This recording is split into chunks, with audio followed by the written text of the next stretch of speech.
ทีมที่ปุ๋ย YouTube channel คลียร์ตัวเตะ subscriber ส่งเตะจีบไปเด็กอุเล่วันนี้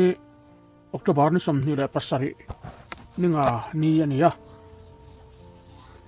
คริสต์มาสกันเราในแดดทะเลไหมก็มินซูลงกลายลำปะคลาสสิกตักกันมังดอนนี่อินอะไรบ่าวรัวตัวนั้นจังอินอวดโชว์เดียวเวียวทำไมโอเล่ตุนจุมาเฮียนFars Inter-6 Schedule Council Football Premier League 2022 Lai Autonomous District Council IOA til players te Vinia long tlai ron let le te mua na program kan thlir ho don ani hemi chungchang hi thlir tu to singa po athelo tam tak kan omanga chuwangin program te kan thlir main athei anga ron seifia ron tarlan kan tum don ani Indiaram chunga 6th schedule noya North East District Council te puala infiam na amma sabertur Fars Inter 6th Schedule Council Football Premier League 2022 hi Government of Bodoland Territorial Council Assam tena anbuasai aniya October nikwa atangkhan kheltran aniya Premier League ahian Assam Meghalaya Mizoram Sikkim le Tripura atangin football team som le pakhat an chuaka Mizoram atang hian Mara Chakma le Lai Autonomous District Council atangin football team pakhat theu an chuak ani LADC IOA kheltu players te hian October ninga akhan longtai chuasanin Bodolan an pana tongtai no nena ursun taka athana ni in players nu le pa tele LADC sports changtu executive member pusi rang thiang aten players te hi an vailiam ani karon seitak angkhan he Inter-6 Schedule Council Football Premier League hi kumin sangni somni le panni hi vaikhat an nei na le amma saber ania kum dang zela po he Premier League hi chingsom zel tum ania Lai Autonomous District Council IOA khel te hian hetiang hian match an machon ani October ni kwa akhan athengtu Bodoland Territorial Council nen intumin heta hian gol khat ve thunin 1-1 in anin ne toka October ni som le palia khan Chakma Autonomous District Council nen intum le in heta hian 7-0 in nena anchanga gol sari ngot anthun ani October ni som le pariata khan Garo Hills Autonomous District Council nen group match number an khel heta hian 5-0 in LADC team te hian nena anchang ani tichuan semi-final an luta semi-final a hian Dima Haso Autonomous District Council Assam nen in khelin anin he tok le heta hian 3-3 in he tokin penalty shootout nei ania vanai kha takin 4-2 in LADC lam hian nena anchang final an luta ani final a hian first match an khela athengtu Bodoland an lo in ne tok pui tok chu final a hian anin machon le don ta final le closing function hi ropui taka buasai ania final match a hian vanduai thak takin athengtu Bodoland Territorial Council football team te chu 1-0 in an he lo champion din mun an hau talo ani heti chung hian heng LADC football team te hi voinia khan ropui taka lo mu ania amona huna hi aru pakia nei in he huna hian LADC sarkara CEM le chairman baka executive member te MDC te le district council sarkar noya officer te le thok tu te mithanem tak mi pui tenen an kalkhoma amona hun program lotling taka nei ania chuan hem LADC players te hi u HPX Java MLA Agriculture Development Board Vice Chairman ni bok chuan Lighthouse bungkon aizola lo huakin lompuina hun nimina khan alo man pui pubiak Java hian fuina thu te lo sein kan ramle nam Iowa state pona LADC io fe chuak masaber anni thu sein champion nu thei hial tura ngai anni laya final a van tuai zo din hun changshi ma sela an changchin te alo hriat in alung oi hle ti asaya in fiam na chuan van tuai zo angai thina van nei hun te po athang bok thin ani hun chep takara in buat sai annia heti chunga tun din hun an thleng thei chu fak mati thu te soin in buat sai na thajok nen malam huna champion ngei din huna an din abei sei thu soin he Premier League an tel hi abul chan na chau ni sela kumtang se la po buat sai ani chuan til zel tura in buat sai chau zel turin players te chu angen bok ani he inter six schedule council Premier League Bodolana khel zota ka hian heng te hilong tlai district Iowa fe chuak te ania lalwan loma bol puyanji Joseph lalmon oma vasai kai lalbiak zuala dil tlang south laldin puya chan mari longtlai chan mari veng mangai mon oma cheural Greaters lal heliana bol puyanji S lalchema longtlai council veng Paul laldin sanga longtlai chan mari veng Francis remruat saka longtlai college veng ngur than moya sangau V lalming mona longtlai AOC veng Samuel H laldin heta longtlai council veng lal cross moya si kang pui rual tim khuma si kang pui Raymond lal thoi tluanga longtlai veng pui Richard Ronghming liana longtlai veng pui Ricky van lal fiat sanga longtlai chan mari veng Michael lal ngai saka longtlai chan mari Benedict lal mon puya longtlai electric veng S and D lalin puya longtlai veng pui Ming than moya dil tlang south le F lal mang izuala longtlai chan mari veng te ania heng players te kai suaya en kultur hian LADC Sports and Youth Services Department chuan heng te hi aruat ani vanal peka coach niin ani hi LADC sarkara Sport and Youth noya coach nimek ani Jonathan H lalrempuya assistant coach niin H lalthanzama physio F ramdin sanga manager te ania anni hian heng players somni le pani te hi an kai hruaya anni kai hruina hnuaya hian final hial an ron thleng thei ani heng football players te hi voin ni akhan tlaidar ri akhan long tlai an lo thlenga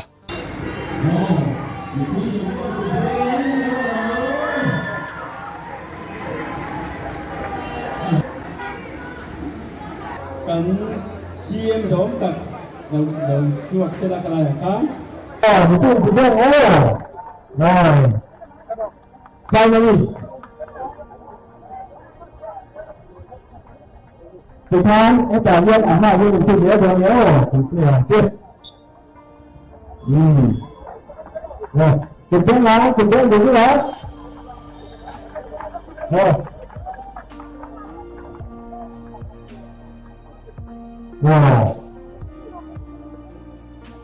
Inter-62 Council Football Premier League nếu đi ra District Council Seoul untuk in Elena Panglima dan District AO tim ke Panglima kita ambilan berjualan Indonesia kemudian kerja kami orang ini orang kita kami tidak ini tidak official YouTube datang ke kantor ini ada juga ada ni lagi kan rồi năm bây giờ nó cứ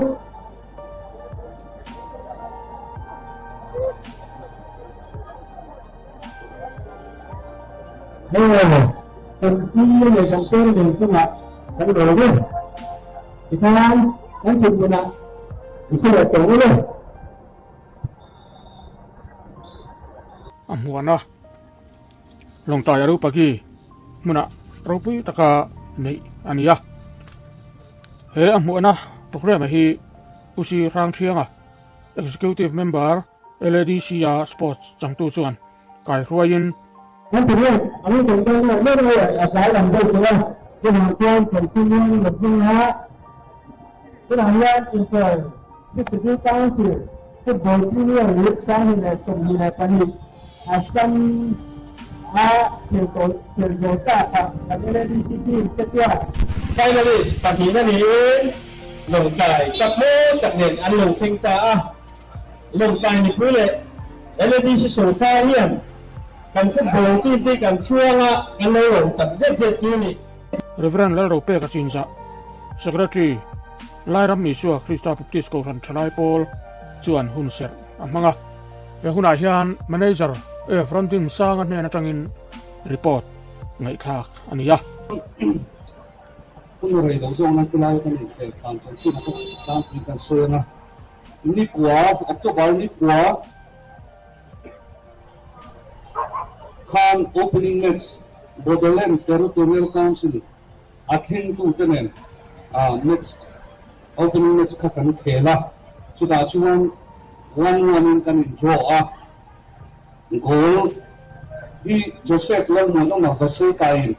ISPL goal ma sapper la thuna chuan kene chahian man of the match ani kal bok ani chuan ni so kalia CADC nen Betsni Chirang district na ani khelia heta hian van nei chungin 7-0 in kan saka Francis Ronwood saka college wing to man of the match kan ani bok ani chuan ni so kalia ka Claro District Autonomous District Council nen Chirang huna in khelein 5-0 in ne na ka changa heta hian gratas lo ne liana ball PNG to man of the match kan ani bok ani chuan ni son hia semi-final match Dima Saunen Okrajar District huna in khelin 3-3 kan draw hu tie break mga chakzok zonalia chuan van nei zok ni in final kan nuta peme chahian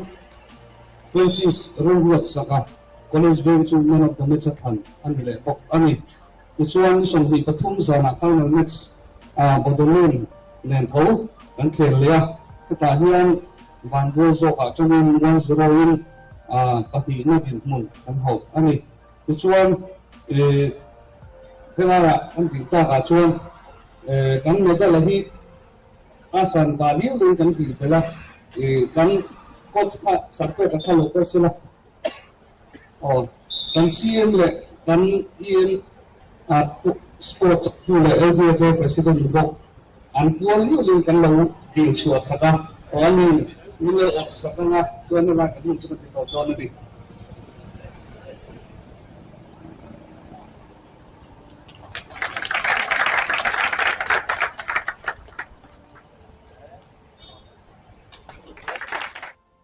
zai thiam Jennifer la ruat kimin kal khom te zaya oin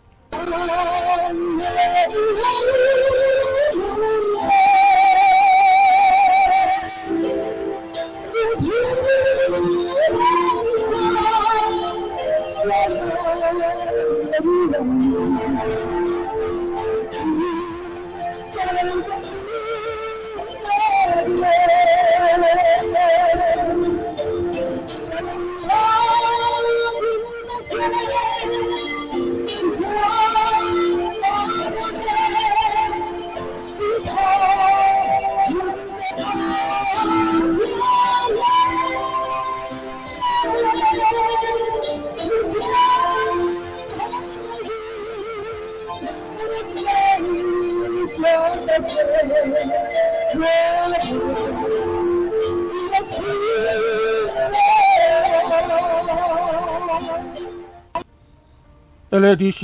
CEM Puvizir Sangan thu toy poimo tak tak saina hun amang ani Amen. BTR CM Zom tak ku promote borau chuan.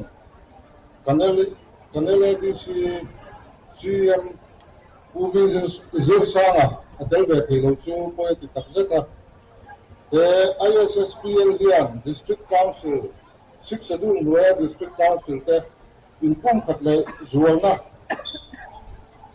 adu tak zak thua soya chung rual chuan kan CM Zom tak po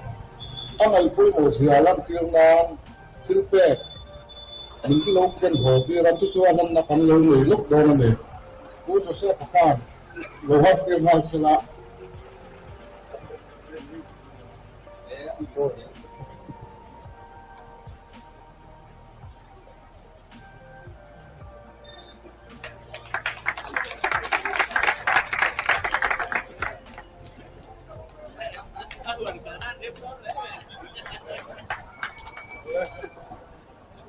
Oleh kata zong fa tebu mani tentu dia kalau men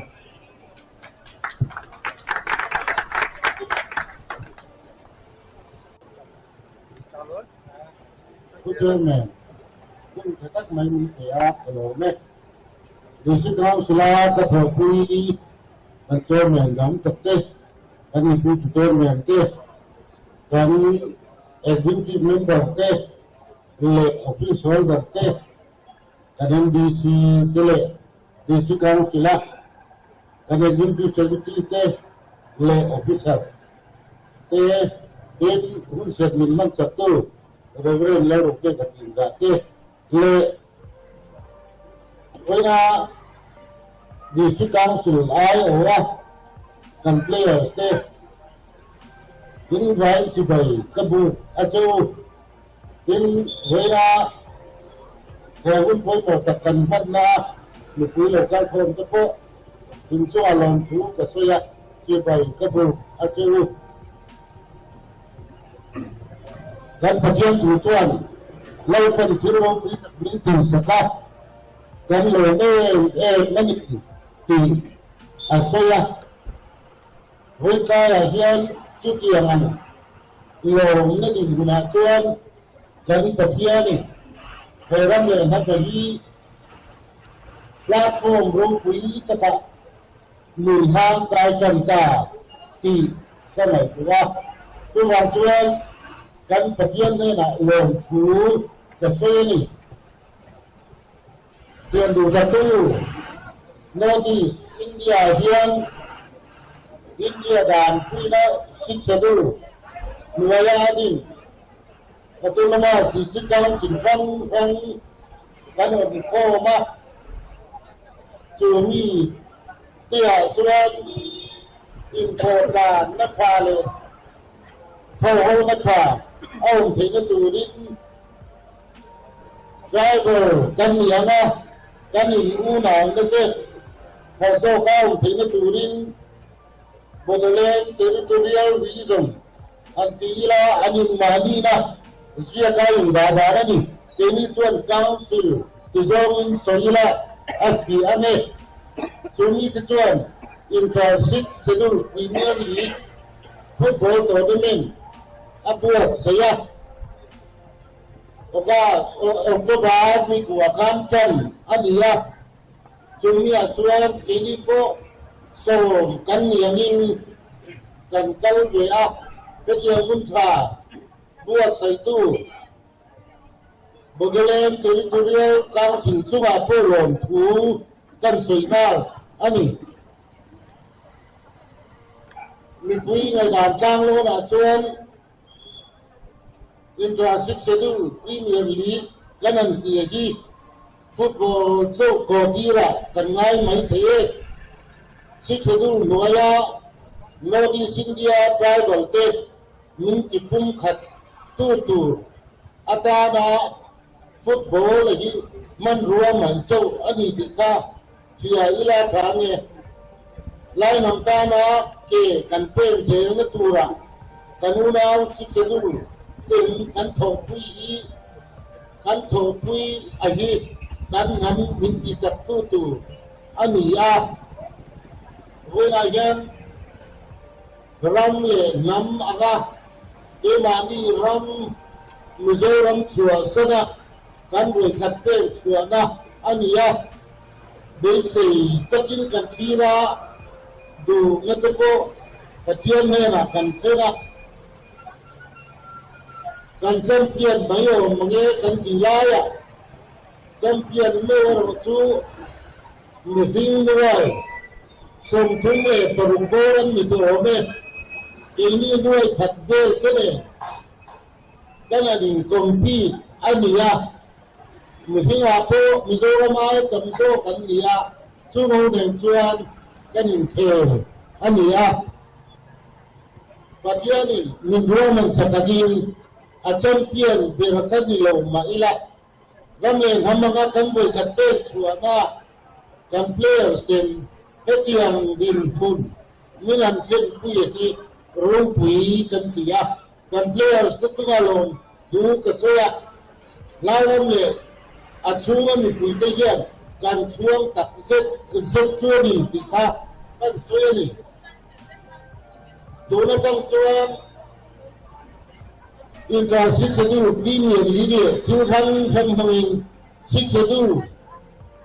เอเรียออโตนอมัสดิสตริกคาวน์ซิลเตจิกันนี่มุกเตอร์เรนตัวโดนรวมมันแล้วก็ช่วยช่วงเดลียซิกเซดูDistrict Council ni te in hukom siem te in hukom na po ruaman na akal chume kani ina lo mumle jual chu kumin hi District Council kan ni akum som nga na alo ni boka patian in thiro butak binti saka Colin Zubli kuma petiang ang hi kan han chen thiro pui katia Tulai soal kan soal lucu, kan thalai ten ramai nam ansur mela, filtra minti saka, tu filtra minti sabtu, pun lokal tu rajian, midang tega na fuitu, midang tega na purna, pecuak tu, midang te antena input kau kat mai, hai cuak tu le. Sutiang anga ma min chuai sakna turata na ra bi tharat ni hi aro phi zualin ka pia ni mala min noina kan donga chu moi na dong tu ta chu thi ta chang le chu tiang di muna chon ka ding le ni ti na chang ro kan thula tam tak anom ne ka thil thlo ru lo wa nginกันสรุปกันฟุบาเน้นเมื่อมีเหลี่ยมเสด็จเราไม่ชอบพวกกันที่ตัวเลี้ยงอยู่ที่เลี้ยงอยู่ด่านตัวนี้นะเช่นเมฆโลที่ยัดเยียดเหลี่ยมตู้กันนั่นมีไม่ไล่ตัวพวกนี้มาเซ่ก็ไหนเราชวนมีไม่อันนั้นเรากินไม่มีเรากินเรานั่งเล่นน้ำอันนั้นเรากินนะกันนาวเต็มมีอันเช่นสักเล็กถึงช้าไหนชวน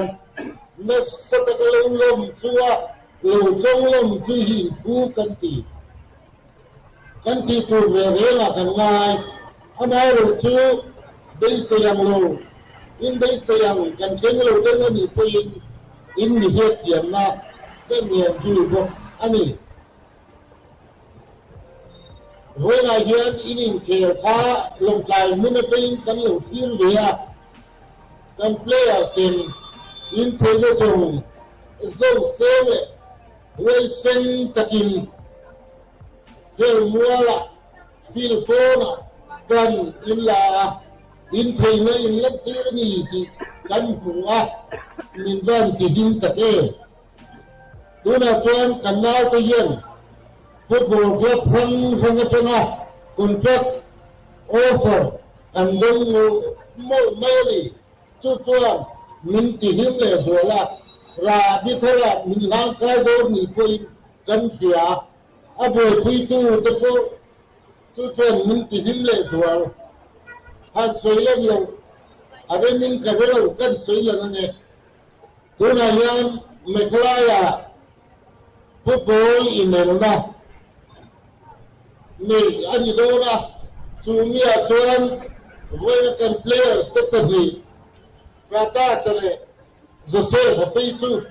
Mizoram ai wa select ani nge ani Radikar kan ratata district talin player India Rama antho chuaka ngak hel takin kan district mi te eng tigangen tel reang tia kan lo chi bi ka voina chuan state board of kan kalna tanin kan nau te kan tangwal te kan player te jinga district tangami te ang poka thei ne ni thu chua an lo mi ton ta rata sale tu chua ma la tu te zo chua ami mai an in yom thu ka so ya in kan len so lo mai la tu ti ro chuan ko de la mi zo on te di e te in theng chung hian physically in morally in min ton puya min support atule puimo kan ho tu te kan puan lai nang min lo tan pu ni ti kan sia kan lo tak sata ni zo ramaton mi son na ka te chu ha po lo thu kan soi in to pi sao ka chang in bodole na yan wo kem ni tu ra kal lai ma sa an ma tu mi te po tuan na satakin kan ho tu te le kan player te an lo tan puya an lo chong lama ma an lo hu sakani ti kan fia to pi sao wo kem ma kal zong te chu ha po lo tu ka sa ni tu sai na sai tak kan ni don na ba voi la yan kan player te hi kan lo lo tak zet chua he ai ro pu zo rang le kan ta nin thêm sập tù din riu ruai in buat sai tungin ruai sen na ne ma ni la pi tu din ka som chua tu ti ro chuan official amin kan officer te po an kala tu chu kan tira kal te po ni tu ti ro chuan an chu along tu kan soi apo mo bra chuan disikal sila karo rai pui te kan member zom tak kan iem kan deputy leader tu siro mura te kan iem pu glory loro pu ya tin za te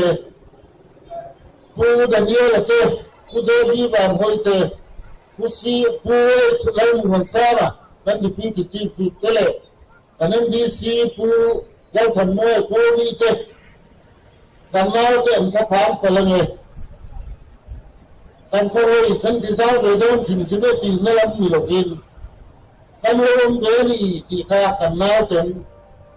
an lo than wan pi ti ta kin ti in ma ni su le kai se in an kala ato tein hoin tein an player te an lo tua an tho rim na ai pe na lo thu ti lu ta kin ka soi dua với là dân cái tiền thiếu là gì cần lâm lại cắn được quỷ cái po dân cần lâm ta làm ta là phải chuộc cái gì rồi mồi nó trang thì anh mà đi bị mà po gì những liều chín chia sập cái u tên anh mà đi gần cái là cái po gì ở với nó trong chuồn chín chia đi kín nhỉ chín chia đi kín nhỉ nào